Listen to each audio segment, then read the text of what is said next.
За мэцхан өнөөдрийн бичлэгээ өргөхөд бэлэн боллоо.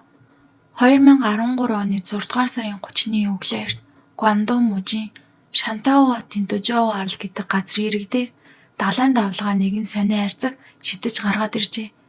Анзаараад харахад энэ айрцгийг зүгээр нэг хайсан юм шиг биш. Яг л урьдчилд маш нямбаа бэлтгэсэн мэт байв. Чиндам гадуураа төмөр торонд хийгдсэн торыг нь бүр гагнаж битүүлсэн бөгөөд дээрээс нь зузаан гинжээр хидэд давхар ороогоод гинжин дээр нь хоёр том цоож зүсэн байжээ. Далайн захиргааны хүмүүс цугларч дотор нь үнэтэй зүйл байгаа байх гэж таамагласан ч хинт зоригдож онгойлгож чадсангүй. Эцэст нь цагдаад мэдгдсэн байна. Цагдаа нар ирээд нилээд хүч гаргаж байж хайрцгийг нээхэд өмхий өнөрчжээ. Дотор нь алт мөнгө байгаагүй, харин толгойгүй, усан дудаан твтэж өмхийрсэн нэгэн эмэгтэй зохицол байв. Чиндамд байсан зохицост задлан шинжилгээ хийхэд ойролцоогоор 20 орчим настай, метр 60-аас дээш өндөртэй залуу эмэгтэй байсан тогтоогдсон. Нас барсан хугацаа нь ойролцоогоор 1 сарын өмнө гэж үзсэн байна. Мөн шүүх эмнэлгийнхэн талихаачийн гуйн дээр шивээс байсныг илрүүлсэн түүнийг орчин үеийн чих хандлага дагдаг гоос яхан дуртай залуу охин байсан байж магадгүй гэлтгэж байв. Дэжао арал дээр ердөө 2 хүн байдаг болохоор энэ тэрийг анх болсон байх боломжгүй тодорхой байлаа. Туршлагатай Шантао хотын цагдаа нар энэ хайрцаг хэдэн километрийн цаадах Шантао хотын төвөөс ус даган хөвж ирсэн байх магадaltaй гэж үзсэн байна. Гэхдээ энд нэг том асуудал үлдсэн. Энэ толгойгүй цогцос хэн байсан юм бэ гэдгийг яаж тогтоох вэ гэдэг асуулт. Цагдаа нар эхлээд сүүлийн үед алга болсон хүмүүсийн мэдээлэл шалгаж эхэлсэн байна. Удалгүй нэг сэжвэр гарч иржээ. Нэгэн эрэгтэй хүн 29 настай эхнэр нь 4-р сарын 8-наас хойш сургуу алга болсон тухай мэдүүлсэн байв. Тэр эмэгтэй өндөр нь мөн ойролцоогоор метр 60, гадаад төрхийн хувьд ч цогцтой нэлээд төстэй байлаа. Гэхдээ наривжилж шалгахад тэр эмэгтэй шивээсгүй бас 3 хүүхэд төрүүлсэн байсан. Харин олдсон цогц бол шивээстэй, дээр нь төрж байгаагүй тогтоогдсон тул огт таарахгүй байжээ. Үүний дараа цагдаа нар хүрээгээ тэлж Шантао болон ойролцоох Мэжао, Жиян, Чаожу зэрэг хэдэн 10 сая хүн амтай бус нутгуудаар алга болсон хүмүүсийн бүртгэлийг шалгасан ч үр дүн гарсангүй. Хэрвээ хэн болох нь тогтоогдохгүй бол хэрэг цааш ахих боломжгүй тул мөрдөн байцаалд мухардалт оржээ. Бүгд гарцгүй болсон тэр мөчөд задлангийн өрөөнөөс нэг гайхалтай мэдээ ирсэн байна. Шүүх эмнэлгийн эмч нар талигачийн цээжнээс 2 ширхэг тунгалагдуу алтан шаргал өнгөтэй бөмбөлөг хэлбэрийн зүйл илрүүлжээ. Ихэнх цагдаа юу болохыг нь ойлгоогүй ч туршлагатай эмч нар эмэгтэй хүний хөх томруулахад хэрэгэлдэг силикон байх магадaltaй гэж үзсэн байна. Мөрдөгчд силиконыг авч орон нутгийн гоо сайхны мэс заслын эмнэлэгт очиход эмч нар энэ нь өндөр зэрэглэлийн брендийн силикон гэдгийг батлаад маш чухал нэг мэдээлэл өгчээ. Ийм төрлийн силикон дээр давтагдвшгүй бүтээгдэхүүний код зэлсэн байдаг бөгөөд үйлдвэрлэгч нь аль эмнэлэгт хэн цуулгасныг бүртгэж хадгалдаг. Цагдаа нар яаралтай уг брендийн хятадд цорын гац аль бие усны борлуулагч байрладаг Ухаан хотын компанид очиж шалгалт хийсэн байна. Борлуулалтын бүртгэлээс харахад талигачийн биед байсан суулгацтай нэг цувралынх нийт 29 бүтээгдэхүүн зарагдсан бөгөөд улсын хэмжээнд 15 эмэгтэй хөх томруулах хаалгаанд ашиглагдсан тогтоогджээ. Мөрдөгчд өдөр шөнөгүй уцтар шалгаснаар тэдний 14-тэй холбоо тогтоож чадсан ч Гуандун мужийн Жуухай хотод байдаг нэг эмэгтэй утас огт холбогдсонгүй. Холбогдох боломжгүй байгаа энэ эмэгтэй л хохирогч байж магадгүй гэж үзсэн цагдаа нар Ухаан хотод шууд Жуухай руу явжээ. Тэндээс түүний гоо сайхны эмнэлгийг олж тогтоосон байна. Эмнэлгийн бүртгэл энэ эмэгтэйг Чинчин гэдэг мөн 6 дугаар сарын 10-нд дахин үүслэгт орох ёстой байсан ч ирээгүй. Түүнээс хойш алга болсон гэж тэмдэглэгдсэн байжээ. Цагдаа нар Чинчиний Гуанши мужийн Юлин хотод амьдардаг гэр бүлийнхэнтэй холбогдоход ар гэрийнхэн нь 6 дугаар сарын 8-ны үдээс хойш охиндоо огт холбоо бариагүй. Өнөөдрийг хүртэл сургаггүй байгаа гэж үлэн ярьсан байна. Алга болсон хугацаа, нас өндөр бүгд таарч байлаа.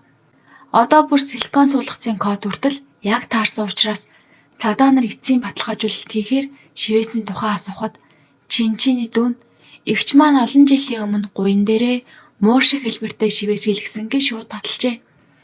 ДНХ шинжилгээний дараа цагдаа нар толгойгүй цогц бол 24 настай модель Чинчин мөн гэдгийг 100% тогтоосон байна. Чинчин 1991 онд Гуанши мужийн Юлин хотын хөдөө тосгон төрсөн. Боловсрал нь ердөө дунд сургууль 17 настай нутгийнхаа хүмүүсийг дагаж Жуухай хотод ирж ажил хийж эхэлсэн байна. Том хотод анх ирэхэд амьдрал нь маш хэцүү байсан.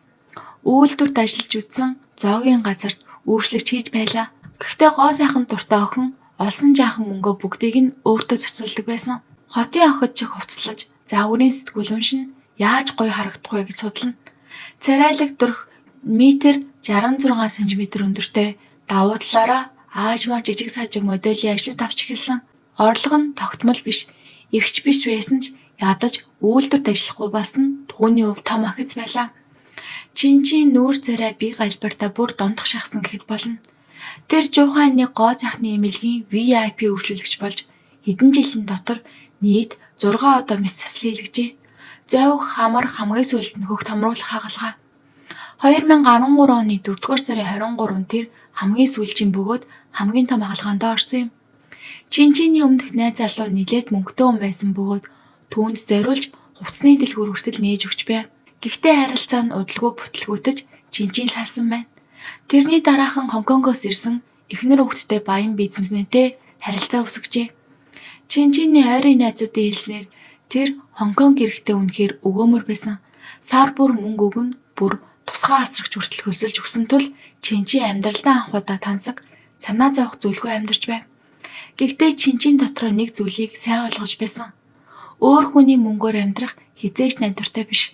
Тиймээс тэр баян эрийн мөнгийг үрж байх зураа онлайнаар бүжээн нэг залуутай танилцжээ. Мөнгөгүй ч гэлээ залуу сайхан ярьдаг, байнга магтаж хэрхлүүлдэг байсан болохоор Чинчин түүнд их татагдсан байна. Нэг талд нь баян эрэхтэй мөнгө тансаг амьдралыг нь даана. Нөгөө талд нь залуу хүү сэтгэлийг нь хоосон цайг нөхөж өгнө. Чинчиний бардам зам өөрийгөө үнэлэх үнлэмж энэ хоёрын дунд асар ихээр хангагдаж байлаа. Тэр хоёр эрийн дунд ийш тийш савлаж бүр Хонконг бизнесментэй харилцаагаа таслаад Пужаны залуутай хамт байх бодолж төрсөн байна. Ингээд 2013 оны 6 дугаар сар Чинчин амьдралынхаа шинэ үцийг нээх гэж байна гэж бодож байв. Чинчин Шинжаан явахдаа Хонконг найз залуугаа гадаад руу явуулна гэж ярьсан ч бодит зорилго нь Пужаны залуутай анх удаа уулзах байсан юм. Чинчин Шинжээнд Шаошо гэдэг цотон найзтай байсан. Тэр үед Шаошо найзлуудаагаа хэд хоногийн ажилдаа явж таарад байраа Чинчинд үлдээгээд явсан. Шаошог цагдаа нар удалгүй олж уулзахад би Чинчинтэй аль таарад яарад гарсан. Чинчин надад зурагчтай уулзаж фото зураг авахгүй л гэж хэлсэн. Түүнээс хойш бид холбоо бариагүй гэж ярьжээ. Шаошо Чинчин Пужаны залуутай уулзчихад тэндээ түүнтэйгээ уулзсан байх гэж ойлгожээ. Шинжээний цагдаа нар Чинчиний харилцаа маш ээдрэгтэй гэж үзэж Хонконг найз залуу, Пужаны онлайн найз залуу мөн уулзахаар тавуулсан хоёр зурагчингээд бүгдийг нь шалгасан байна. Гэвч Хонконг бизнесмен Чинчинээс салсныхаа дараа гадаад явсан бөгөөд удаан хугацаанд хятадд ирээгүй нь тогтоогдсон тул хэрэг үйлдэх боломж байгаагүй. Тэр хүн Чинчинг маш энгийн, зөвхөн өөртөө л харилцаатай гэж боддог байсан. Нас барсныг нь сонсоод үнэхээр цочирдож, юугаарч туслахад бэлэн гэж мэдгдсэн байна. Цагдаа нар түүний эхнэрийг шалгасан ч хэрэг болсон үед тэр эмэгтэй мөн л гадаадад 3 хүүхдээ ганцаараа асарч байсан тогтогдож цэцэгтнээс хасагджээ. Дараа нь Пужаны онлайн найз залууг шалгахад өөрийгөө залуу хүү гэж танилцуулсан хүн нь үнэндээ 38 настай халзан эрэгтэй байсан ил болсон байна. Гэхдээ Чинчин алга болсон тэр үед энэ хүн өөр газар байсан нь нотлогдсон юм. Ингэж ойрын хүмүүсийн сэжиг нэг бүрчлэн арилж эхэлсэн ч хэрэг хаашаач хөдлөхгүй байлаа. Харин мөрдөгчд Чинчиний данс картинг үүлгийг шалгаж эхэлснээр байдал огт өөр тийш ирсэн юм. Данс картинг үүлгийг шалгаж байсан мөрдөгчд Чинчиний нэг банкны карт алга болсноос 3 хоногийн дараа ашиглагдсан байгааг олж мэджээ. Картнаас 3 удаад нийт 59 мянган юань бэлнээр авсан байсан бөгөөд мөнгө авсан хүн камераас зайлсхийх гэж оролцсон нь хэлбэв. Камер дээр тэр хүн нүрээ нусан, борооны цуг өмсөн, хамартаа наадаг лент наасан байжээ. Дараагийн удаад нь нүрээ боолтоор ороогоод шархацсан хүн мэт дүрсгсэн. 3 дахь удаад нь малгай өмсөд камер руу зориуд ярвааж нүрээ өөр болгож харагдуулахыг оролцсон байна. Гэхдээ цагдаа нар бичлэгийг дахин үзэх явцдаа түүний биеийн хэлбэр, алхах хэм маяг ялангуяа маш тод харагдсан чихийг нь анзаарч 3 удаагийн бичлэг дээр хүн нэг л хүн гэдгийг тогтоожээ. Ингээд энэ мөнгө авсан хүн хамгийн гол зэгтэн болж үлдсэн юм. Шалгалтаар Чинчиний 2 гарууц Шинжээний нэг зах дээр зарагдсан илэрчээ. Утсыг хэн заарсныг шалгаж явслаар цагдаа нар Хуан Шүшэн гэдэг залуутай холбогдсон байна. Гэвч цагдаа очих үе тэр аль хэдийн Шантау дахь нутг руугаа буцсан байлаа. Гар утас зарсан хүн Шантаугийнх зохицос Шантаууд олцсон.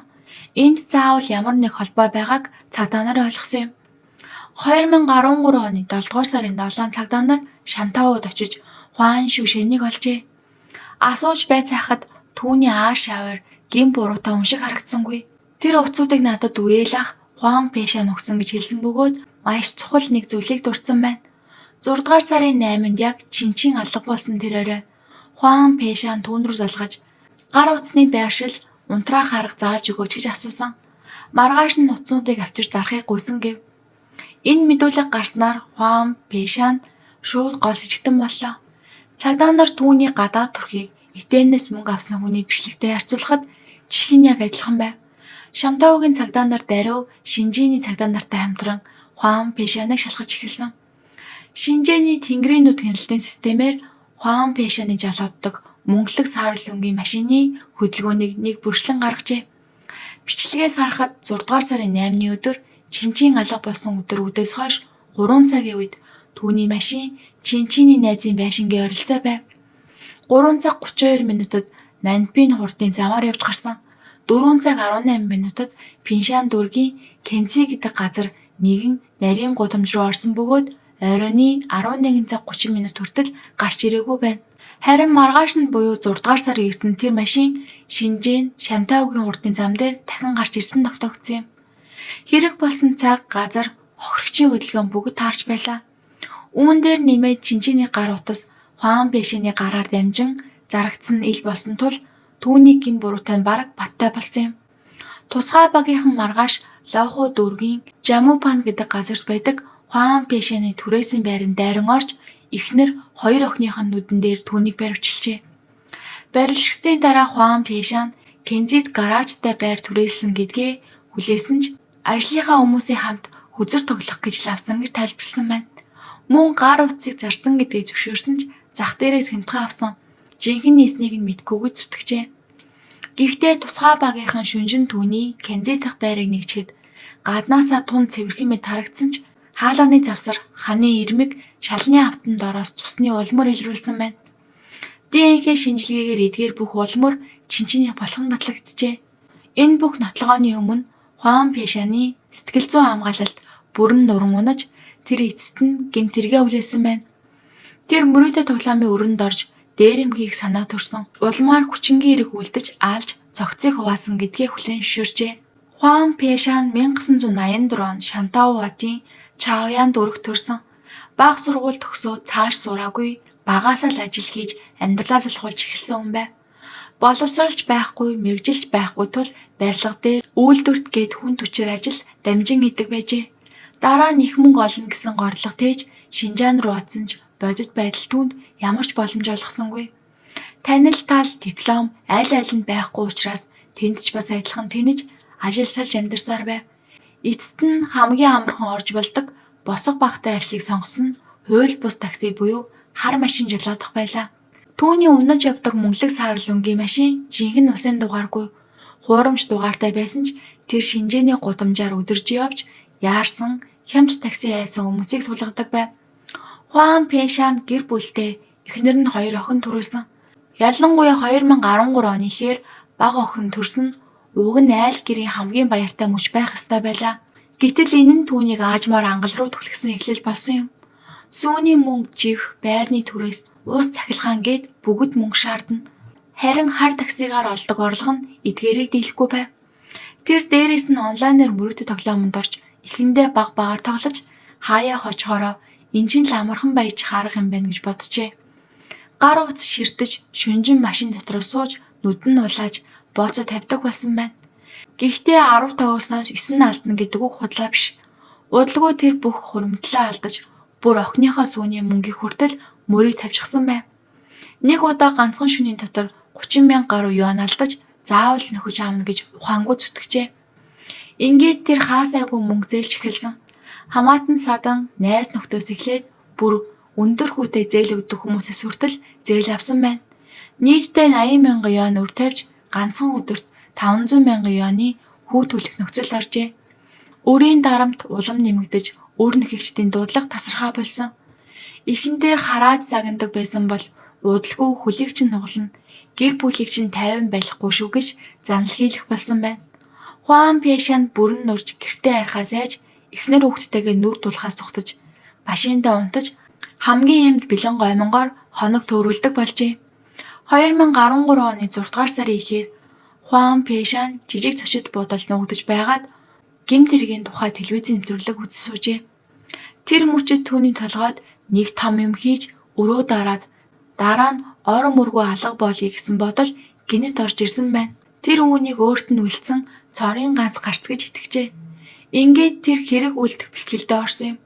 Эхлээд төмрийн дэлгүүрээс ихвдэг хурц хутга бас маш хүнд нэг махны утга худалж авсан.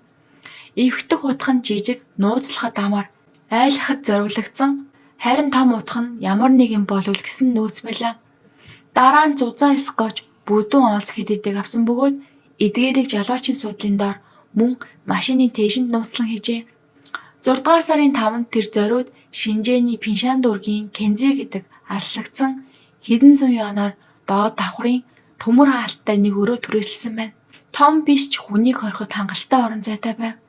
Дараагийн хэдэн өдөр тэр хар машинаараа Лоху, Путян зэрэг хүн ихтэй газруудаар эргэлдэж ганцаараа явж байгаа гоё хувцастай залуу охтыг онилж эхэлжээ. Түүний бодлоор ийм хүмүүс мөнгөтэй хамгийн амархан бай болох байв. Тэр үнэндээ хэд удаа зориглож үзэх шахсан ч дандаа боломж нь таараагүй. Нэг охин сунгуудаа хаана явж байгаагаа машины дугаарыг утсаар хэлхийг нь хараад шууд байлцсан. Бас нэг удаа очих газар нь хүн ихтэй байсан болохоор эрсдэлтэй гэж үзээд байлжээ. Цаг хугацаа ингэж урссаар 6 дугаар сарын 6-нд Чинчин Хонконг найз залуутаагаа Шинжээнд ирсэн байлаа. Найз залуугаа онгоцон суулгасны дараа Чинчин найзынхаа байранд үлдсэн бөгөөд удалгүй найз нь ажилтаа гээд явчихсан тул ганцаараа оцорчээ. Чинчин Пужаны онлайн найзлалтайгаа чатлаж уулзах цаг газраа товлоод мөн зурагчинтай зураг авалтын талаар ярилцж байв. 6 дугаар сарын 8-нд Чинчин найздаа өнөөдөр зураг авалтанд явна гэж утсаар хэлжээ. Найз нь ч түүнийг болгоомжтой байгаарай гэж загсан байна. Өдөөс хойш 3 цагийн үед Чинчин найзынхаа орон сууцнаас гарч замын хажуу зогсоод такси барьжээ. Шинжээний зуны халуун бөхчим машин тасралтгүй хөвөрч байсан ч удаан хүлээгээд ч таксид харалцсангүй. Яг тэр үед мөнгөлөг саарал өнгийн машин удаанаар ирж түүний өмнө зогссон байна. Лумха танихын худалдааны төв рүү явна гэхэд жолооч 80 юан болно гэж үнэ хэлжээ. Тоолороор бол арай өндөр, дээр нь хар машин гэдэг нь илбэсэн ч Чинчин хоцрох шахаж байсан тул хаалгыг нь онгойлгоод хойд суудал суусан байна. Харин жолооны ард суусан Хуан Пяшан толиндоо түүнийг ангууч араатаа олзоо ширтгэмийг харж байлаа. Залуу царайлаг гоё хувцастай, гартаа шин загварын утас бугуундаа нилээд үнэтэй цагтаа энэ охин түүний нүдэнд шууд мөнгө болж харагдсан юм. Түүний доторх муу санаа яг тэр мөчид хөдөлж эхэлжээ. Машин Нанпин хурдын зам руу орж зам дээрх хөдөлгөөн сэргэжих тусам Хуан Пяшан болох цаг нь болжээ гэж дотроо бодсон байна. Тэр юм асуух гэж амааны их гэж байтал хойд суудалд сууж байсан Чинчин уцаараа найзтайгаа ярьж өнөөдөр ёстой азгүй байна. Такси олдохгүй ийм муу машин суухаа зөөр аргагүй боллоо. Агааржуулагч нь муу халуун цаад өглөө гэж гомдолж байв. Энэ үгс Хуан Пяшаны дотор хурсан уур доромжлыг нэг мөснө асааж орхижээ. Яг тэр мөвчөд Чинчин дахин ахаа таны машины агааржуулагч эвдэрч гисэн юм уу? Ийм халуун байж 80 юан аавна гэдэг чинь арай дэндүү биш үү гэж хэлсэн байна. Хуан Пяшан уур нь хүрээд машинаа гинэт зогсоо. Чинчин зочоод юу болсныг ойлгосонгүй. Тэр бүсээ тайлаад эргэж харан агааржуулагч эвдэрсэн эсхийг шалгая гэж хэлээд машинаас бууж хойд алгыг тойроод онгойлгожээ. Чинчин юу ч амжиж бодлого байтал Хуан Пяшан орж ирээд хаалгыг түгжиж хүзүүнд нь утга тулгасан байна. Битгий ойролбол ална гэж шимнэгтээ тэр айл эдийн суудлын доороос бэлтгэсэн скотч олсоо гаргаж иржээ. Чинчиний амийг таглаж гар үлээг нь хэдхэн ормын дотор чанга уйсан байна. Машинаа дахин асаагаад Пиншан дүүргийн Кензи гэдэг түүний оромж болгож бэлтгэсэн газар руу хурдан хөдөлжээ. Хяналтын камераар бол 4 цаг 18 минутад мөнгөлөг саарал машин нарийн гудамж руу эргэж орсон байдаг. Хуан Пяшан Чинчинийг айлган сүрдүүлж картын нууц код гар утасны төгжээгээд бүх мэдээллийг амархан олж авсан байна. Дараа нь түүний 2 гар утаст бугуун цаг хэдэн зуун юаны бэлэн мөнгийг авчээ. Бүхнийг хийж дуусаад тэр дараагийн алхмаа бодож эхэлжээ. Одоо яах вэ гэж. Энэ охин амьд гаруй шүү цагдаад очино. Харин цагдаа нар түүнийг олбол бүх зүйл дуусна гэдгийг тэр сайн мэдэж байв. Түүний толгойд нэг л бодол үлдсэн. Дуугүй болох цорын ганц арга бол түүнийг алах. Ингээд тэр зохицыг хэрхэн устгах төлөвлөгөөг толгойдоо урдан зохиожээ. Биеийг хэсэглээд өөр газар таявал хизээж олдохгүй гэж бодсон байна. Тэр ойролцоох төмрийн дэлгүүрт очиж маш хурц махны утга, том чимдаан, хид хідэн хар ут, цэвэд, ил судалтаа авчээ. Чимдаан төмөр тор хийлгэж чимдааныг дотор нь ийгээд гинж цожоор түгжжээ. Ингүүл усан заавал жимнэ гэж тэр итгэж байсан юм. Толгой баруун хөлийг нь тусны хайрцагт хийчгээд цэмэд илстэй зурч хүнд бөөрөнхий болгосон байна. Бүхнийг хийж дуусахад орой болсон байв. Хуан Пэшан ганцаараа машинаа унаад шантаа уудах төрсөн нутг руугаа явсан байна. Түүний төлөвлөгөө бол төмөр торонд хийсэн Чиндам цэмдэн бөөрөнхийг өөрийн сайн мэддэг Рунжан голд хаях явдал байлаа. Тэр Чаоян дүүргийн Гуанбу тосгоны Рунжан голын бомт дээр ирж хөнгүүг нь харж байгаад төмөр тор бүхий Чиндамыг ус руу дэлхэн унагсан байна. Гэтэл түүний тооцоогүй нэг зүйл гарч иржээ. Чиндан заавал живнэ гэж итгэж байсан ч харин усан дээр хөвч эхэлсэн. Үүнийг харсан Хуан Пэшан чучиж өөрийгөө тэнийг гэж хараан яаралтай эргээс том чулуу хайж уйж хаях гэж оролцсон ч голын урсгал хурдан байсан тул хэдхэн минутын дараа эргэж харахад Чиндам аль хэдийн алга болжээ. Живсэн үү урсаад явчихсан уу тэр мэдсэнгүй. Айсандаа цэмтэн бөөрөнхийг дахин хаяж зүрхлээгүй бөгөөд нотлох баримтыг аваад шинжээнд рүү буцсан байна. Хаяж амжаагүй цэмтэн бөөрөнхийг өөр нэг түрээсийн байрны агуулгад нуужээ. Ингээд хэдэн 10 хоног өнгөрөхөд юу ч болоогүй тул Хуан Пэшан өөрийгөө аюулгүй боллоо гэж бодож эхэлсэн байна. 6 дугаар сарын 22-наас эхлэн тэр Чинчиний банкны картыг ашиглаж 3 өөр итэмнээс 59 мянган юаныг бүгдийг нь бэлнээр авсан. Камераас сутгахын тулд нэг удаа борооны цав, маск, хамрын лент, нэг удаа бинтер нүрээ боож, 3 дахь удаад малгай өмсөж, зориуд ярааж байв. Өөрийгөө маш ухаалаг гэж бодсон ч түүний чих, мөнгө авахтаа товчлуур ачих зуршил нь бүгд бичигдэж үлдсэн байлаа. Тэр мөн Чинчиний 2 гар утсыг зах дээр ажилтдаг үеэлдүүдэд өгч заруулжээ. Зарсан мөнгийг авмагц Хуан Пэшан амьдрал нь хэвийн болчих шиг санагдсан. Өөрөө дарж өөртөө шинэ утас алтан гинж авч бүр байрны эзэндээ мөнгө олжглаа гэж сайрхан 1 жилийн түрээсийг бөөнөр нь төлсөн байна. Гэвч түүний гол руу айсан Чиндам алга болоогүй байжээ. Тэр Чиндам голоор 20 гаруй хоног хөвсөөр эцэст нь Дэжао арал дээрх хадан цохигтон гарч ирсэн энэ бүхнийг ил болгосон юм. Цагдаа нар түүний хэлсэн агуулгад нуусан цэмтэн хүнд цутгамлыг олж цогцолцсоос хойш өрдөө 8 хоногийн дотор хэргийг бүрэн илрүүлжээ. 2014 оны 5 дугаар сарын 9 дуу хэрэг Шинжаан хотын дунд чадны ардын шуухад хэлэлцэгдэж эхэлсэн байна. Шуух хурлын үеэр Хуан Пэшан өөрийн хийсэн бүх үйлдэлийг үндсэндээ хүлээн зөвшөөрсөн ч санаатай хүн алаагүй гэж мэлцжээ. Тэр би өрдөө лээрэмдэх санаатай байсан. Харин Чинчи машин дотор намайг доромжилж уур хүргэсэн. Түрээсийн байранд аваадсан дараа тэр орилж тусам дуудахар болсон тул айсандаа самсаргүй гэлгар удаар амийг нь дарж байгаад алчсан гэж тайлбарлсан байна. Түүний өмгөөлөгч муу адил хохирогчийн үг хэл зам байдал нь сэтгэл зүйн хувьд эмзэг байсан Хуан Пэшаныг өдөөсөн гэж хамгаалжээ. 2014 оны 9 дугаар сарын 25-нд Шинжаан хотын дунд шатны шүүх анхан шатны шийдвэрээ гаргасан байна. Хэрэг нь онц ноцтой, харгас шинжтэй, нийгэмд аюултай байсан тул анханасаа хатуу ял оноох ёстой гэж үзсэн ч шийдвэрт нэг зүйл нэмэгдэв. Хуан Пэшаны арга гэр 220 мянган юаны нөхөн төлбөр өгч уучлалын бичиг авсны дараа шүүх цаазын яалыг 2 жил хоржуулсан шийдвэр гаргасан байна. Энэ шийдвэр Чинчиний арга гэрийнхэнд хэд хүн цохил болсон байлаа. Тэд 220 мянган юаныг бүгдийг нь буцааж өгье. Зөвхөн алуурчин цаазын ял оноогооч гэж шаардав. Ингээд Чинчиний гэр бүл Гуандо мужийн дээд шүүхэд тав залцсан байна. 2015 оны 6 дугаар сарын 8-нд Гуандон дээд шүүх хэргийг дахин хянаж үзээд анхан шатны шүүхийн шийдвэрийг баримт дутуу нотлохоо бүрэн гүйцэд үнэлэгдээгүй гэж үзэн хүчингү болгож хэргийг дахин илзүүлэхээр буцаажээ. Хэрэг дахин шүүхдэх явцад Хуан Пэшаны арга гэр өмнөх 200 мянган юан дээр дахин 20 мянгаыг нэмж өгье гэж санал болгосон ч Чинчиний арга гэр шууд татгалцсан байна. Тэд мөнгө огт хүсэхгүй зөвхөн шудраг шаардаж байлаа. Гэсэн ч 2015 оны 12 дугаар сарын 22-нд Шинжаан хотын дунд шатны шүүх уг хэрэгт дахин цаазын ял оноож 2 жил хоршлох шийдвэрээ хэвээр үлдээсэн юм. За ингээ өнөөдрийн хэрэг маань энэ дээр дуусаж байна. Та та бүхэнд бичлэг маань таалагдсан бол лайк саба заавал дараад өгөөрэй.